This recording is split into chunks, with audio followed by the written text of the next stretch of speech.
nome é Felipe Miranda, eu tenho 35 anos e eu vou contar um pouco da minha história. A minha história, ela começa dentro de uma família de contadores. Eu, com o meu pai contador, a minha mãe contadora, a maioria dos meus tios contadores, tio, avô contador e tio, bisavô contador. E é muito engraçado porque a gente vem de uma história familiar em que nós não tínhamos muitos recursos financeiros, não tínhamos muita coisa. Eu venho do interior, eu venho da capital de Minas Gerais, a cidade de Belo Horizonte. Os meus pais, eles vieram do interior de Minas Gerais. E eu me lembro bem, quando tudo começou, muitas vezes o meu pai, ele não tinha o recurso necessário para comprar comida. Muitas vezes a gente tinha que aguardar os nossos tios, trazer um dinheiro para a gente correr na hora do almoço e comprar alguma coisa. Graças a Deus, a gente nunca chegou um dia de não ter o que comer ao final do dia. Mas muitas vezes era só ao final do dia que isso ia acontecer. E aí eu me lembro bem que uma vez meu pai, ele foi prestar serviço para um cliente. O cliente pagou ele parcialmente com dinheiro e parcialmente com alguns produtos. Eu lembro dessa época, eu tinha alguns parentes meus que tinham muito recurso, eles não eram muito ligados a nós. E eu estive com eles algumas vezes e eu não conseguia entender por que era tão discrepante a vida que eles tinham com a vida que a gente tinha. Em que momento da história que isso tinha se repartido. E aí, eu lembro que era na época que ainda se tinha um Walkman. Era o auge daquilo que podia ter. Para quem não lembra, o Walkman, era uma fita, era como se fosse... Era o iPhone de hoje, que você pode escutar música, celular, o iPod de antigamente, era o Walkman. Um pouco depois surgiu o Discman, que era com disco, né? E eu lembro que eu queria muito aquilo, porque os meus parentes, tinha alguns parentes que tinham, e eu como criança eu não entendia aquilo, eu tinha 10 anos, 9 para 10 anos, e como criança eu não entendia aquilo, eu falava, eu quero isso, eu desejo isso, como eu posso ter isso? E aí eu fui conversar com meu pai. Eu falei, pai, eu queria tanto ter um Walkman. E meu pai sempre foi um cara que sempre me deu muitas lições. Uma boa base da minha filosofia, uma boa base daquilo que eu acredito, uma boa base da forma como eu vivo hoje. Eu vivo em prol daquilo que ele me ensinou. Ele sempre foi um cara muito filosófico, uma pessoa que sempre pensava muito. E ele virou e falou assim para mim, olha, nós não temos condição de ter o Walkman. A gente não tem dinheiro. Pô, às vezes mal dá para colocar comida na mesa, né? Mas o que eu posso fazer por você? Eu trabalhei nessa empresa, eu atendi esse cliente e eu tenho umas mercadorias que eu recebi que eu não vou conseguir vender, porque eu tenho que trabalhar, eu tenho que conseguir dinheiro físico mesmo. Mas eu vou fazer o seguinte, eu vou te dar essa mercadoria, na época era lâminas de barbear, que se colocava, né, que fazia a barba, antigamente fazia isso no salão de beleza, no barbeiro. E você vai fazer o seguinte, você quer o seu Walkman? Vai lá e conquiste ele. E aí ele me deu essas lâminas de barbear, colocou na minha mão e falou assim, olha, vai lá e vende. Se você quer tanto esse Walkman, vai lá e conquiste. E foi o que eu fiz, ele me deu uma história, me deu um produto, me deu algo na minha mão e falou, você quer tanto? Vai lá e faz. E foi o que eu fiz, eu saí rodando pela cidade, rodando ali pelo bairro, e eu fico imaginando até hoje, né, depois de adulto, eu fico imaginando ele escondido lá nas esquinas, para não deixar eu ver, para que eu me sentisse adulto, para que eu me sentisse capaz. E ele me olhando à distância, falando, cara, que orgulho que eu tenho, que alegria que eu tenho de ver isso. E a insanidade foi que eu consegui vender todas as lâminas, me lembro disso. Voltei com o Walkman para casa. O dinheiro que sobrou eu dei pro meu pai. Ele nunca me pediu, mas eu entreguei para ele. E depois daquilo ali, a minha vida nunca mais foi igual. Eu pude entender que aquilo que eu queria, eu podia desenvolver, eu podia fazer por conta própria. Mas até então, Jesus não tinha entrado na minha vida. E eu acreditava que tudo era por minha própria força. E essa que é a maior insanidade de tudo. Porque tudo caminhava na direção daquilo que eu pensava que era o meu próprio braço, mas na verdade era desde o princípio Jesus me ensinando algo que eu aprenderia mais tarde, quando entrasse a minha conversão.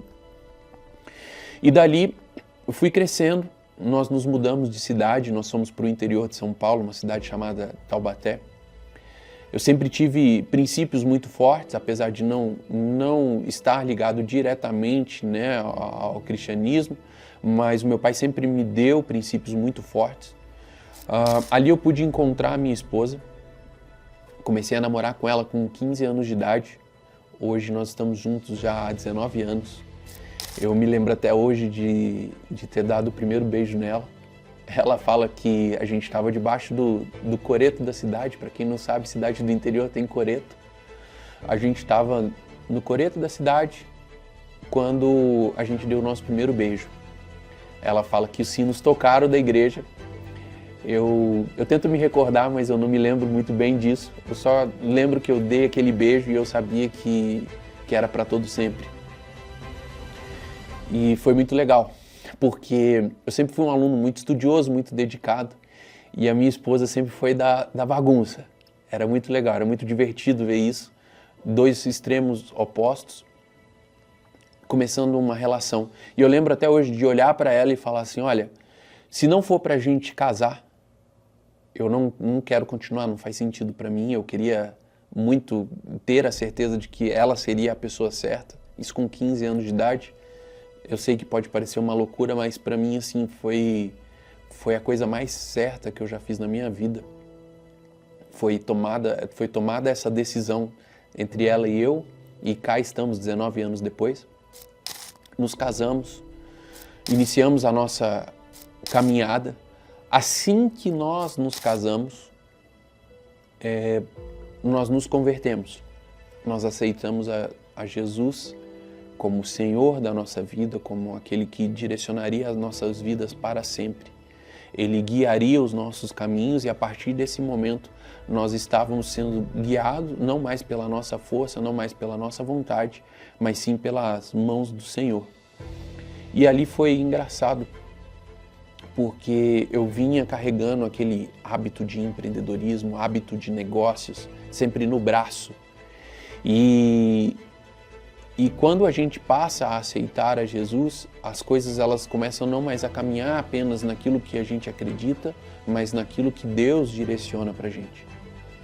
Eu lembro até hoje quando a gente foi para Israel, em 2014. Em 2014 nós fomos para Israel. Eu me lembro que um pouco antes da viagem, a gente não tinha dinheiro algum para pagar a viagem, mas a minha esposa tinha fé 100% de que nós faríamos essa viagem. E aí, me lembro de estar sentado no nosso escritório, já tinha montado um escritório nessa altura do campeonato, comecei a empreender ali com a venda das lâminas e nunca mais parei de empreender, e ali nessa altura do campeonato, já casado, aos 22 anos, quando a gente casou, o telefone toca no escritório. Eu posso praticamente sentir como estava o ar naquele dia, o cheiro daquele dia. Eu lembro exatamente, eu estava sentado na minha mesa, a minha esposa à minha direita, ela sempre está à minha direita, o meu pai do outro lado do escritório, quando o telefone toca. E a gente não tinha a menor condição de ir para Israel. O telefone tocou, o meu pai, que não acreditava, virou e falou assim, olha, a viagem de vocês para Israel. E a minha esposa falou, até parece. E eu peguei aquele telefone e comecei a conversar. Era um cliente antigo que eu tinha atendido há alguns anos. Na mente dela era problema que eu teria que resolver, né? E na verdade era de fato a viagem nossa para Israel. Era uma cliente falando que tinha feito uma reunião de manhã e que no meio da reunião ela tinha se lembrado do meu nome. E ela não sabia por que ela tinha se lembrado do meu nome. E ela resolveu me indicar para um cliente grande deles, do nada. E dali aquele cliente virou realmente um contrato muito grande pra gente. Me lembro de ter ido nesse cliente e falado com ele, conversado, e ele falou assim, olha, eu preciso que você me atenda nesse contrato. Eu falei, ok, mas olha, em novembro eu vou viajar para Israel. E ele fechou o contrato comigo e eu pude viajar para Israel, pude pagar a passagem à vista para Israel, eu e minha esposa, e nós fomos. E lá, no Jardim do Túmulo, nós estávamos fazendo a ceia. Eu me lembro que uma profeta chegou, começou a conversar com a gente, começou a conversar comigo e com a Fernanda. E ela falou, olha, Deus, ele se agrada daquilo que vocês têm feito. E por isso ele está te entregando algo muito grande. Ele me mostra que tudo aquilo que você deseja, tudo aquilo que você sonha, está à distância do seu braço. E ela fez um movimento ainda, fez assim, olha, só basta você esticar o teu braço e pegar, que aquilo que você desejar, Deus já te entregou. Você imagina um menino, né, indo para Israel, no Jardim do Túmulo, recebendo uma profecia dessa. Eu voltei para o Brasil, insano. Voltei para o Brasil, pô, zerei o jogo. Acabou. Tô multimilionário.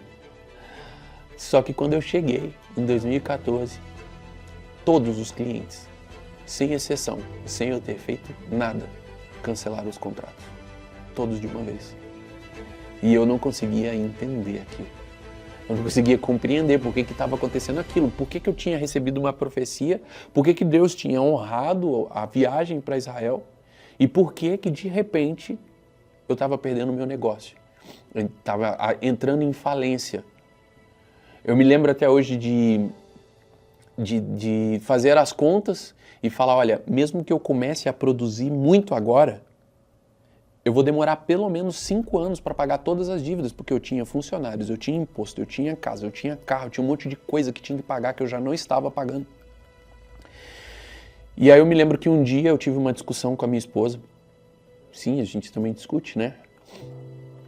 A gente teve uma discussão e ela começou a falar coisas da Bíblia para mim. Eu lembro de ter olhado para ela e falado assim, ô Fernanda, a mesma Bíblia que você lê, eu leio. O mesmo pastor que você tem, eu tenho. O mesmo Jesus que você segue é o que eu sigo. Então, para de falar bobeira. Eu já sei tudo que você está me falando. Porque a situação estava muito difícil. Já tinha 6 meses, a gente não tinha mais condição. Talvez eu não tivesse o próximo mês. E aí, eu lembro dela com o olho cheio de lágrimas, eu me emociono até hoje de lembrar. Nessa época a situação estava tão ruim que eu tinha pego uma porta de guarda-roupa e tinha tirado a porta e tinha transformado ela em mesa. Era onde a gente trabalhava. Eu coloquei uma mão francesa e tinha transformado isso em mesa para a gente poder trabalhar. E ela olhou para mim e falou assim, amor, não vamos discutir, vamos só orar. E eu me lembro até hoje que tocou uma música, não vou me recordar o nome da música, mas eu lembro que a letra falava, e tinha sido a primeira vez que tinha tocado essa música, porque a gente ficava escutando uma rádio gospel sempre, era 24 horas por dia que a gente ficava escutando. E ela falava, você não pode desistir agora, lembre-se de tudo que aconteceu até chegar aqui. Você não pode desistir agora. O vento não pode ser maior do que o seu Deus. E aí ela tinha no refrão, não pare, não pare. E aí eu me lembro até hoje da gente ter olhado um para o outro. A gente se abraçou, chorou, ali a gente orou. E entre percalços, entre dificuldades, né, esse dia passou. E aí quando eu acordei no dia seguinte,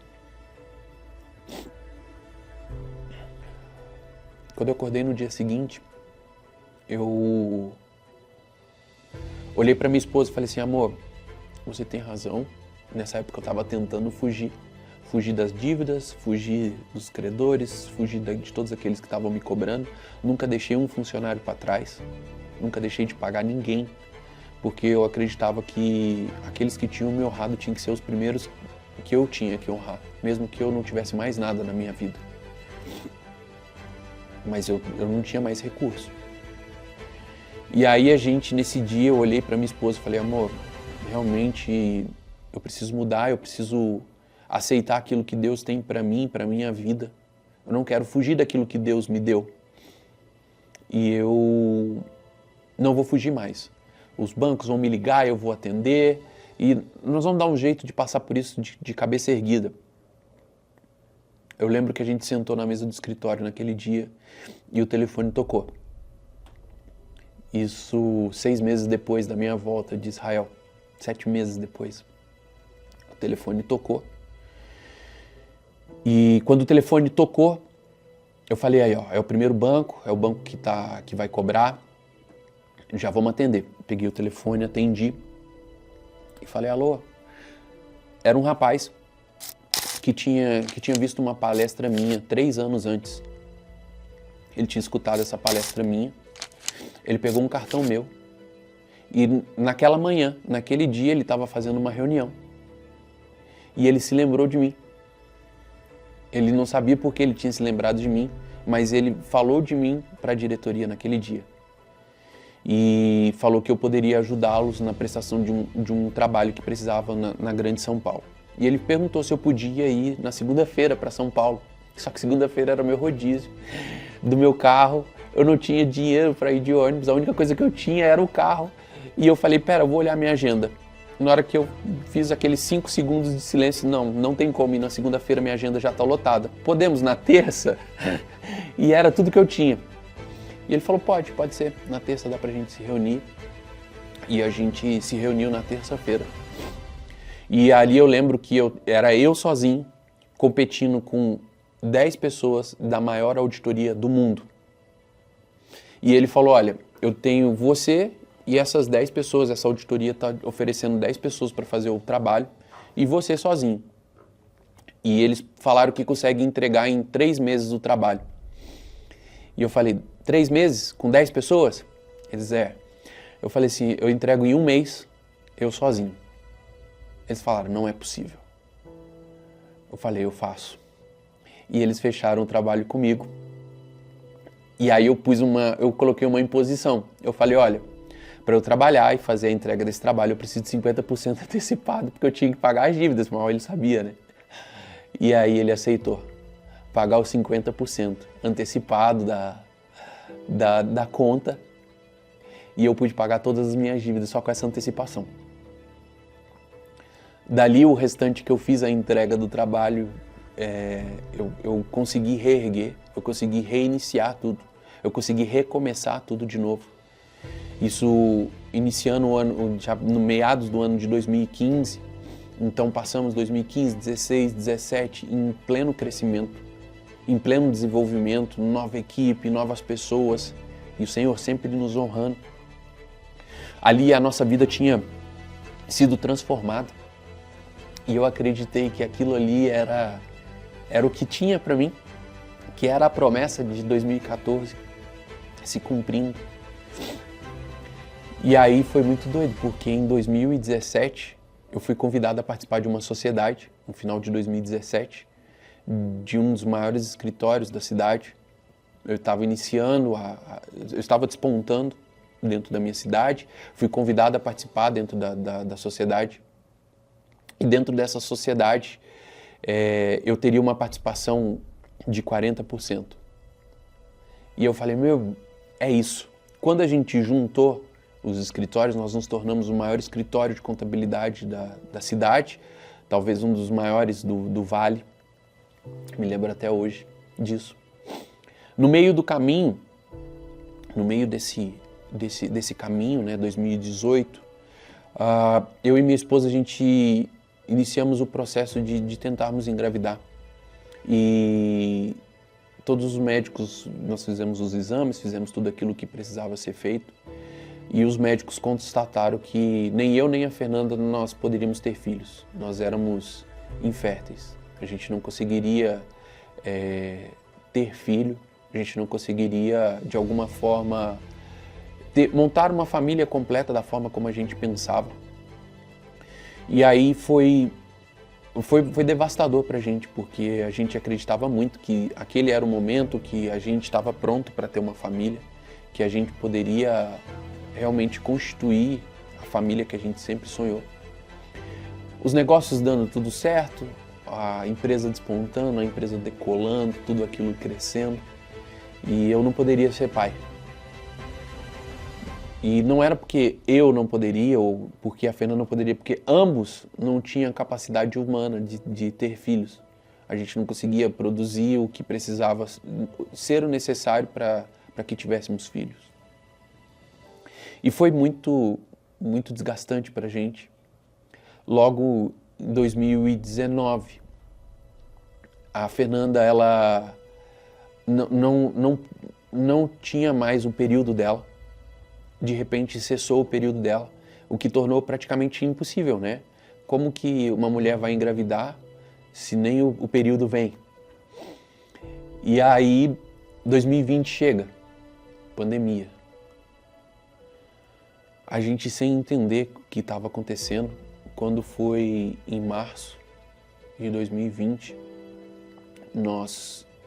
o governo pede para todos entrarem em lockdown.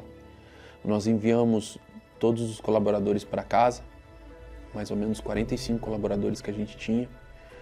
A gente tinha uma folha de pagamento gigantesca para pagar, 3 sócios à época, e um grande desafio pela frente, que era não saber exatamente o que a gente ia fazer, como que a gente ia sair daquilo, de que forma que a gente poderia se resolver com aquilo.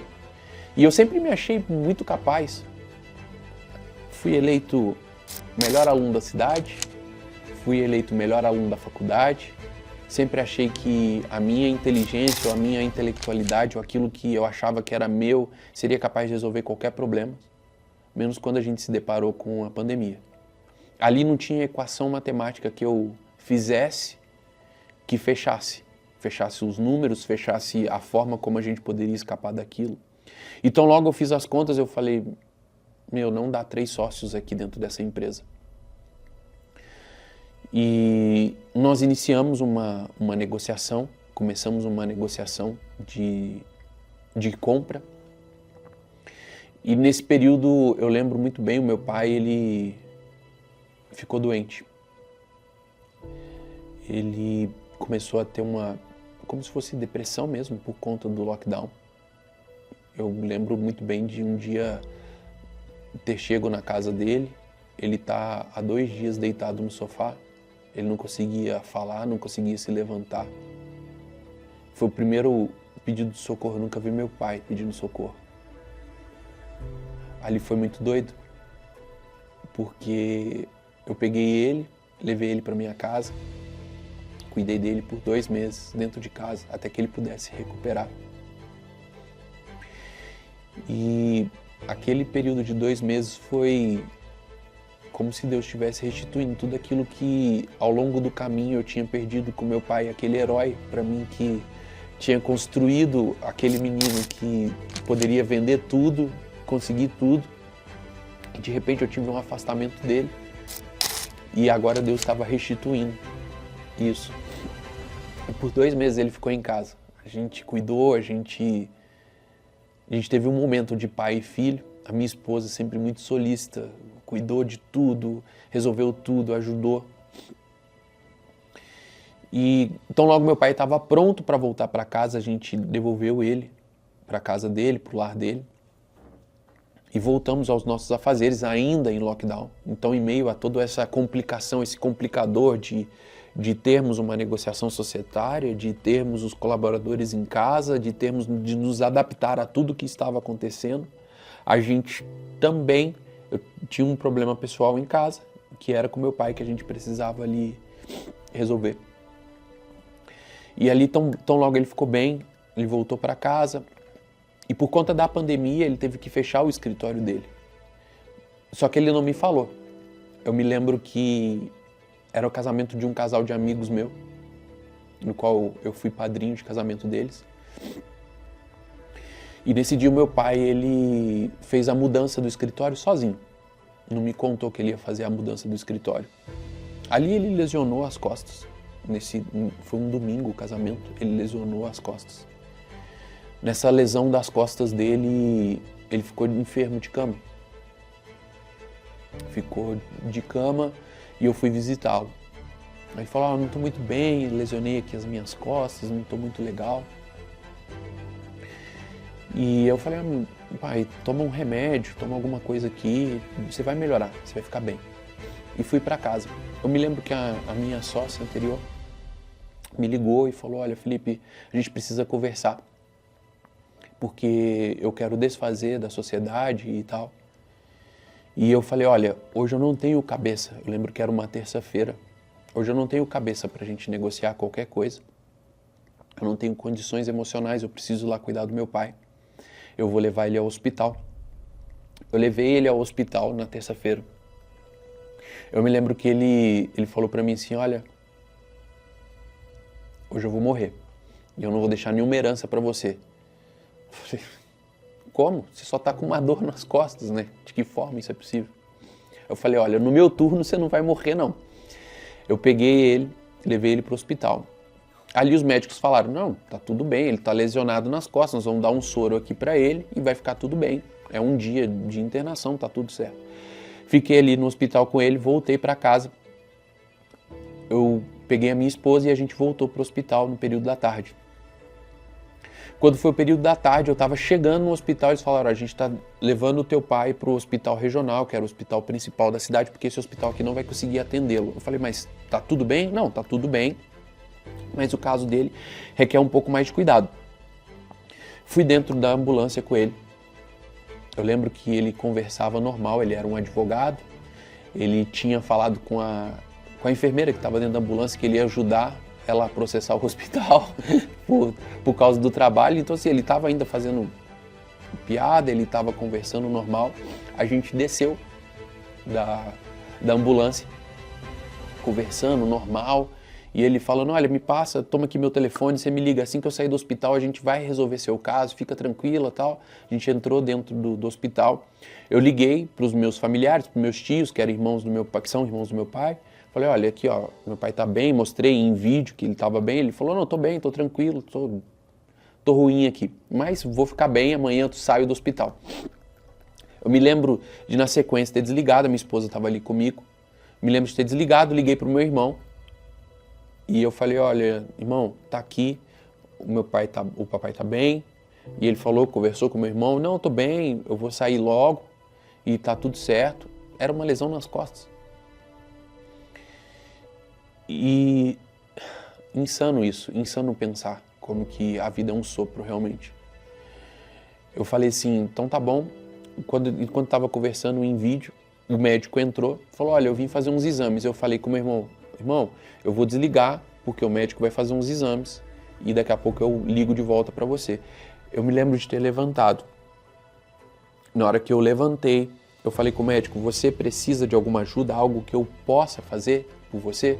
Ele falou assim, não tem nada não, você não precisa me ajudar nada. Eu falei, então tá bom, então eu vou sair. No que eu olho de volta pro meu pai, ele não estava mais ali.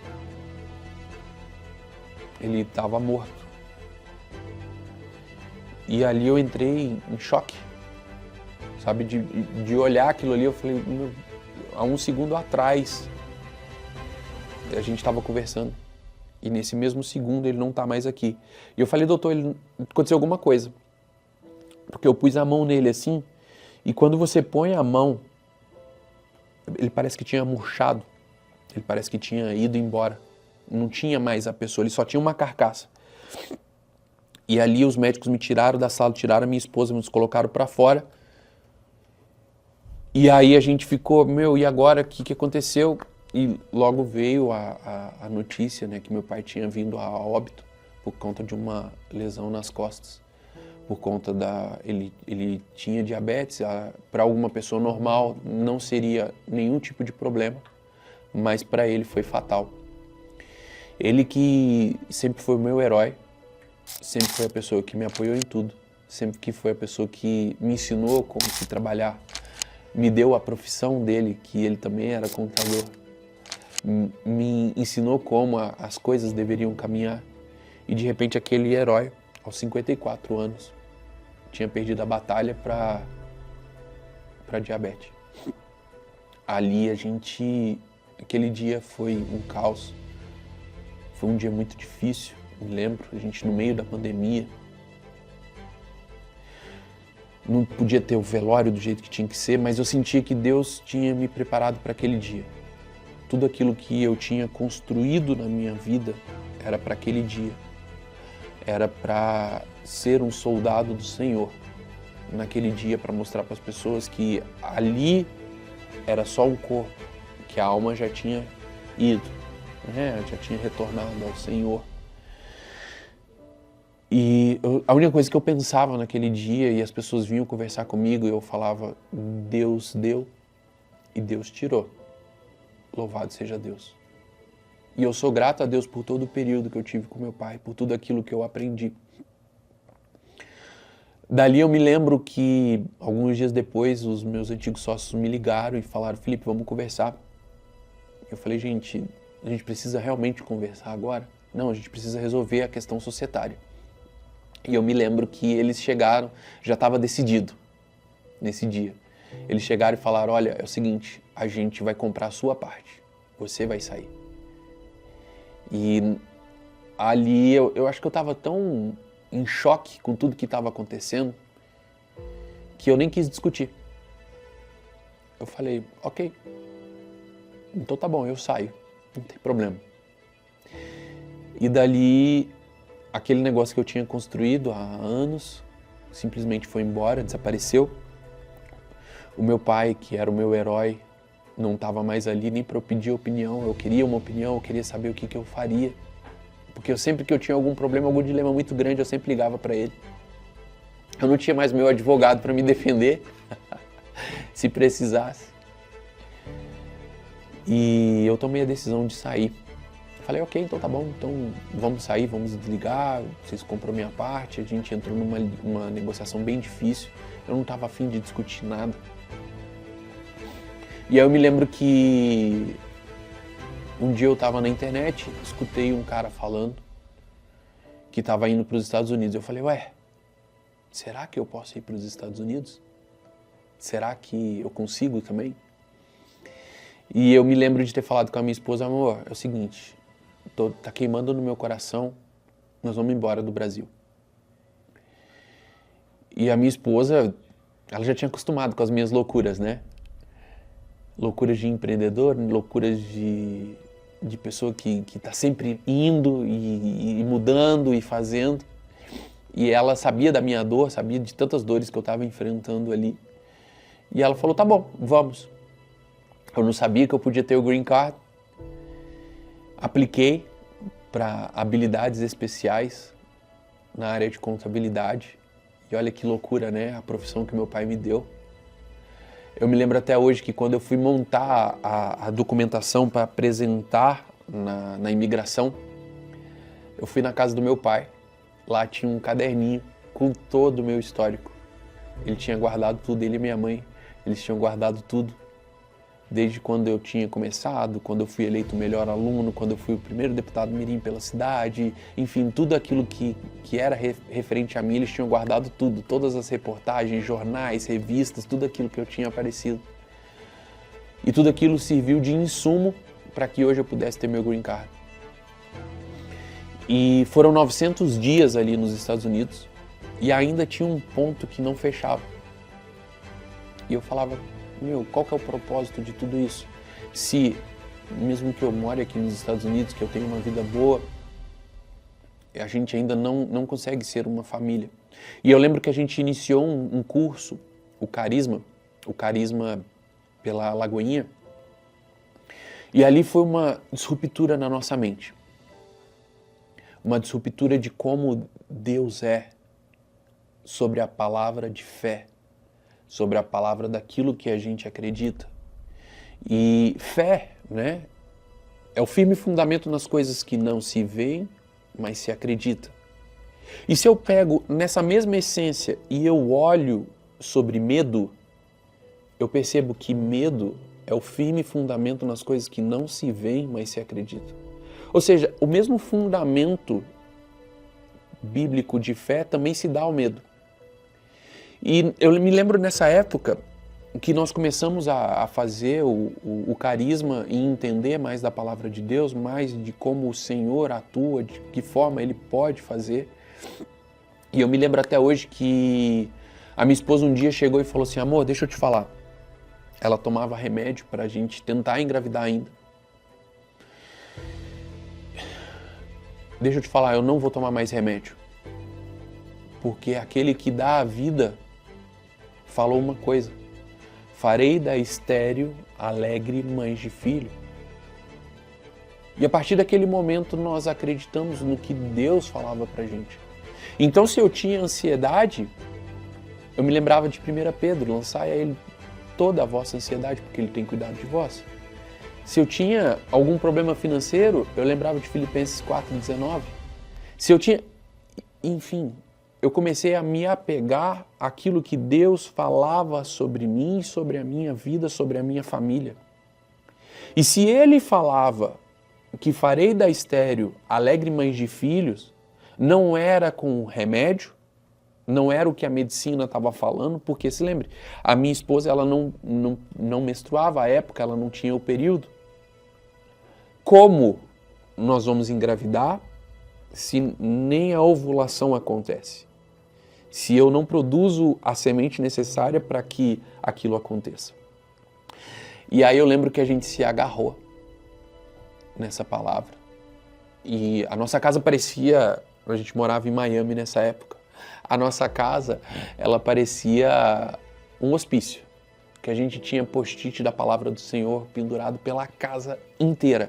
Aonde a gente fosse, a gente precisava lembrar do que Deus tinha falado. Porque a fé, ele vem pelo ouvir e ouvir a palavra de Deus. Então a gente não simplesmente só lia, a gente tinha que falar. Porque é através do falar que a gente ouve, e se a gente ouve, gera fé, e se gera fé, aquilo vai acontecer. Porque a fé é o fim fundamento das coisas que não se veem, a gente não estava vendo, mas a gente acreditava. E aí mesmo a medicina falando, olha, é impossível vocês terem filhos. O meu Deus diz que nada é impossível para Ele. E olha que insanidade. Nós nos casamos no dia 13 de novembro e no dia 13 de novembro daquele ano, a Fernanda acordou menstruada. E Deus podia ter escolhido qualquer data. Ele podia ter escolhido qualquer data. Mas foi no dia 13 de novembro, o dia que a gente tinha resolvido casar. Em 2011. E ali em 2022, a Fernanda acordou menstruada. E em 2021 ela acordou menstruada, 13 de novembro. E nós sabíamos que isso sem remédio, sem mais nada, porque já tinha muito tempo que ela falou, se for acontecer, não vai ser para que homem nenhum se glorie, mas para que a glória de Deus chegue a Ele, porque Ele é quem vai fazer o milagre. E eu me lembro que nessa época eu já estava iniciando outros negócios, já estava tudo caminhando novamente. E olha que interessante, né? Nós, um ano depois, praticamente, não foi menos de um ano, foram 9 meses depois, a Fernanda estava grávida.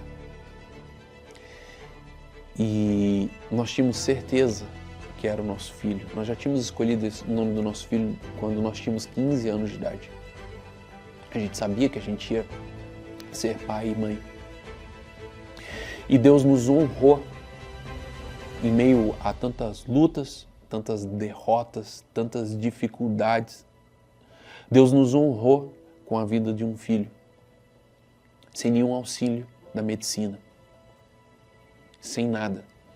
E eu me lembro até hoje, no dia do nascimento do meu filho, no dia 6 de maio, no dia que ele nasceu, o parto foi tão difícil que por um instante a gente pensou que ele ia morrer. Os médicos entraram em desespero, os médicos entraram em pânico.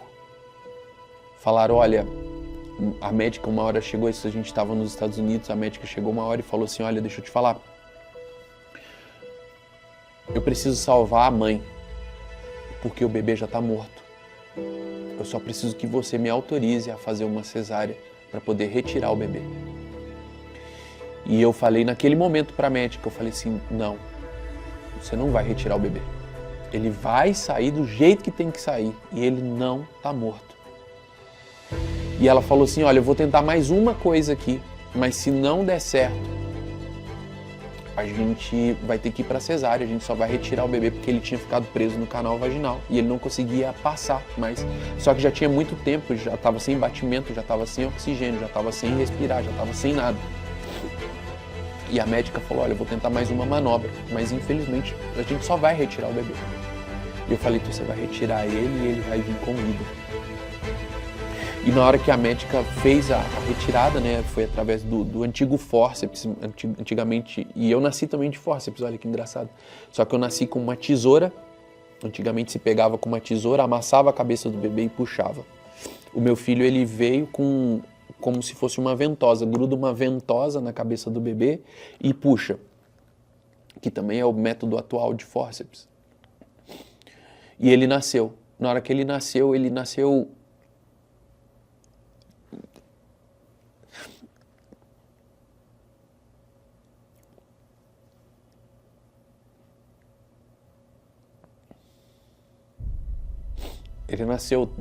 preto, tudo escuro, aquele roxo infinito.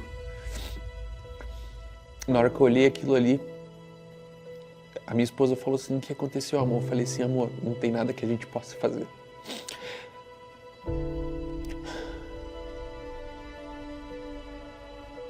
Só orar. E a gente orava, e eles pegaram e levaram ele. Não chorou, não fez nada. E a gente orava, eu falava, Senhor, eu sei que eu vou sair daqui com minha esposa e com meu filho. Eu não sei como você vai fazer, mas eu sei que eu vou sair com meu filho daqui. E eu me lembro da Fernanda gritando, cadê meu filho, cadê meu filho? E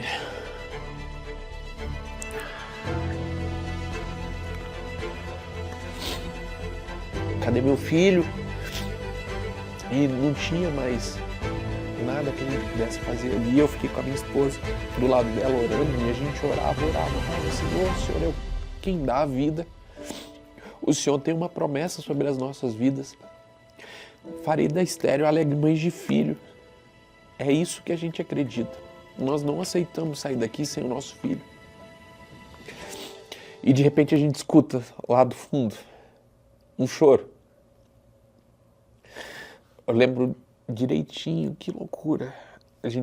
Eu não sei nem como eu tive estado de espírito para isso. Eu lembro que eu fui lá, olhei para o meu filho, as médicas falaram, olha, conseguimos, eles fizeram todas as manobras que precisavam e agora a gente vai ver a sequela, o que ele vai ter, se ele não vai andar, se ele não vai falar, se ele vai ficar vegetando a vida toda na cama. E aí, só para vocês entenderem, existe uma escala que chama escala de Apgar. A escala de Apgar vai de 0 a 10. O objetivo é fazer 5. Nota 5. 5 é uma criança ok, uma criança normal. 10 é uma criança ultra perfeita. 0 é uma criança que não tem o que fazer. É uma criança que nasceu morta. O Benjamin nasceu 1 na escala de Apgar. 1. E aí você tem uma segunda medida, alguns minutos depois, que é o quê? Quando uma criança nasce com uma escala de Apgar muito baixo, você tem uma segunda medida, que é a medida para ver a sequela. Né? Se não vai andar, se não vai falar, se não... qual que é a sequela que essa criança vai ter.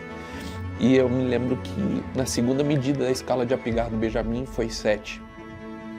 Ou seja, uma criança normal, uma criança perfeita, que em termos técnicos médicos, humanamente impossível. Em termos técnicos médicos, eu não poderia ser pai, a Fernanda não poderia ser mãe. Então, desde então, a gente entende, né? A gente já tinha essa compreensão de que não é sobre o que as pessoas falam sobre nós, não é o que é determinado pelos médicos, mas sim o que a palavra de Deus diz sobre a minha vida. Sim, aquilo que Deus já determinou sobre mim.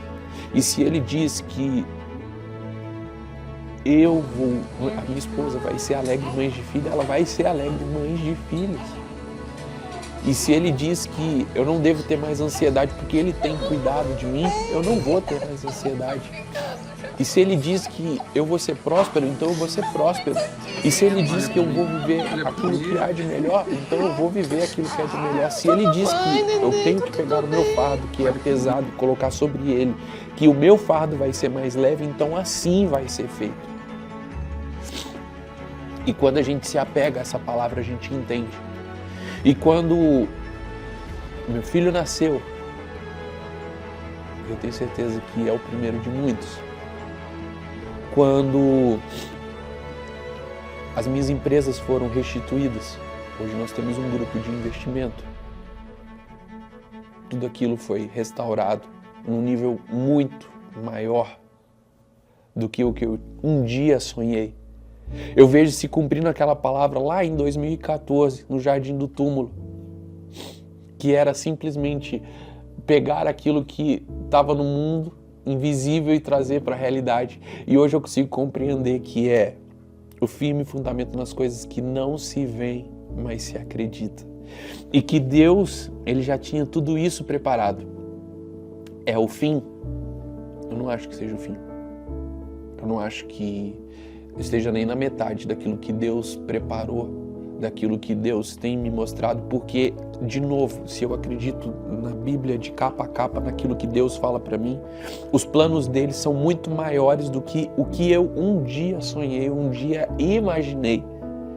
Então hoje eu entrego tudo aquilo que eu tenho nas mãos dele e falo: Senhor, faça a tua vontade, do jeito que o Senhor achar que é bom, do jeito que o Senhor entender que é bom, porque eu não sei nada da minha vida.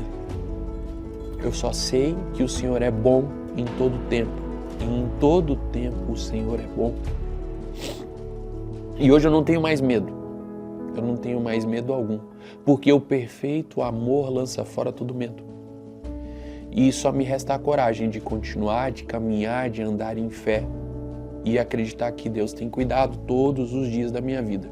Hoje, quando eu vejo o meu filho, um americano, com dupla nacionalidade, eu fui fazer a minha primeira viagem de avião com quase 30 anos, tirar meu passaporte e tudo mais. Meu filho tem 2 passaportes.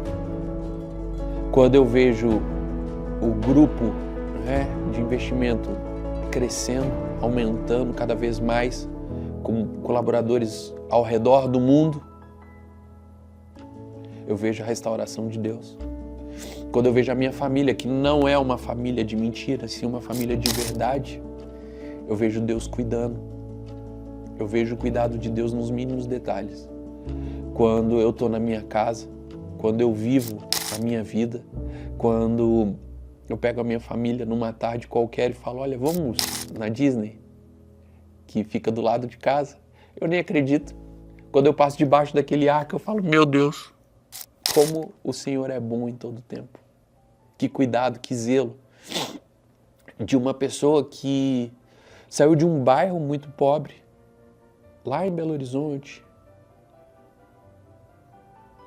de um lugar que era improvável, de um lugar que, se não fosse a mão do Senhor, verdadeiramente, eu ainda continuaria ali, sem saber para que eu estava, para onde eu iria, e toda essa ruptura, toda essa transformação acontecendo, e a verdade é simples, né? A gente é uma obra em constante aperfeiçoamento. E eu oro a Deus e falo, Senhor, que o Senhor possa cuidar daquilo que o Senhor tem feito e eu quero que isso continue sendo feito dessa forma. Essa é a verdade. E depois de toda essa história, eu deixo aqui para vocês o convite para que vocês compartilhem isso. E a verdade é simples, eu sou mais um improvável.